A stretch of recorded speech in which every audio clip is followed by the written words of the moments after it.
গীতা কি করছো মা? বাবুর জ্বর আসছে। তুমি কি করছো? বাবুর প্রেশার দেখছো, বুক দেখছো, ঠান্ডা লেগেছে কিনা? তুমি কি ডাক্তার? উড়ি বাবারে, কি বাবু কিচ্ছু খাওয়া দাওয়া করতেছে না? অনেক জ্বর আসছে। কবে থেকে জ্বর আসছে বাবা? হ্যাঁ, বাবাকে বলেছো ডাক্তারকে ফোন দিবে? বাবাকে ফোন দিয়ে একটু বলে দিও বাবা আসার সময় বাবুর জন্য ওষুধ নিয়ে আসবে। ওষুধ খাওয়াই দিতেছো? ওহো, তুমি ওষুধ কই পেয়েছো বাবা? বাবা আগে কিনে দিছে। বাবু কি সকালে ডিম সিদ্ধ খেয়েছে? তুমি খেয়েছো ডিম?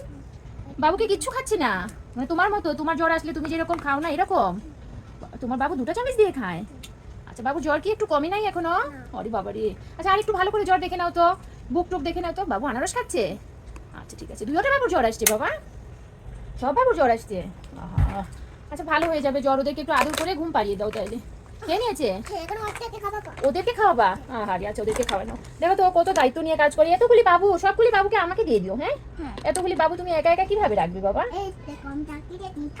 তোমার কথা শুনে না ওদেরও জ্বর এসে গেছে। ওই একসঙ্গে থাকে দেখে সবার জ্বর আসছে না? ওদের মাথাতে জ্বর আসে। ওরে বাবা রে। ইস, সবাইকে ওষুধ খাওয়াই দিছো? এখন কি করবে মা? এখন বসবে? ওদেরকে কি এখন গল্প শোনাবে? গল্প বলে ঘুম পাড়িয়ে দিবে? এখন ওর প্রেশার দেখবে। তুমি কি লাগাতে পারো? এটা লাগাতে পারো? ও, আমি কি একটু হেল্প করবো তোমাকে? একটু হেল্প করে দিব। আচ্ছা বাবা রে। এখন কি করতে হয়? দেখতে হয়? আচ্ছা, তারপরে এভাবে প্রেশার দেখতে হয়। আর এটা কানে লাগাতে হয় না এখন? সেটা এটাও কি কানে লাগাতে হয়? আর কি করতে হয়? আর কিছু না? এরকম ডাক্তার থাকলে তো আমার অসুখ একদিনই ভালো হয়ে যাবে বাবা। ওকে, সবাইকে বাই বলে দাও তো।